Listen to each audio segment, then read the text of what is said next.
Hassan Ba est un enfant du pays. Il achève ce jeudi sa tournée dans la préfecture de Kindia, à une centaine de kilomètres de Conakry. Sa mission, en tant que membre du CNT, l'organe législatif de la transition en Guinée, vulgariser l'avant-projet de constitution. 1 heure d'explication de texte en soussou, la langue locale.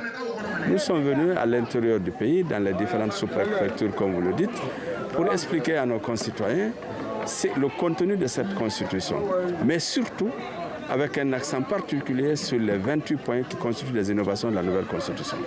Un exercice nécessaire dans cette zone reculée du pays, où rares sont ceux qui ont accès à Internet et qui ont pu télécharger l'avant-projet de constitution sur le site du CNT. Le texte est distribué en version papier pour ceux qui savent lire. Et les habitants de ce village de Molota découvrent en effet ces innovations, les mesures phares envisagées par les autorités. Parmi lesquelles, la gratuité de l'enseignement jusqu'à l'université dans le public.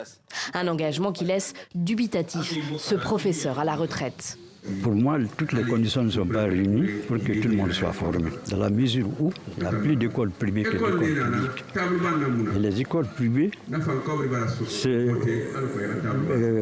je doute fort qu'il y ait la qualité de formation par rapport au coût de la formation à ce niveau-là. À quelques rues de là, les enfants de Molota ont cours. Une cinquantaine d'élèves par classe en moyenne dans cette école publique. Et des enfants de tous les âges. Très bien, asseyez-vous.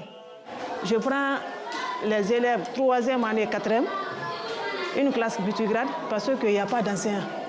Manque d'enseignants, absence d'écoles publiques dans certaines régions qui contraignent les seuls parents qui en ont les moyens à inscrire leurs enfants dans le privé. Des réalités concrètes qui poussent les Guinéens à s'interroger sur la faisabilité des ambitions des autorités de transition.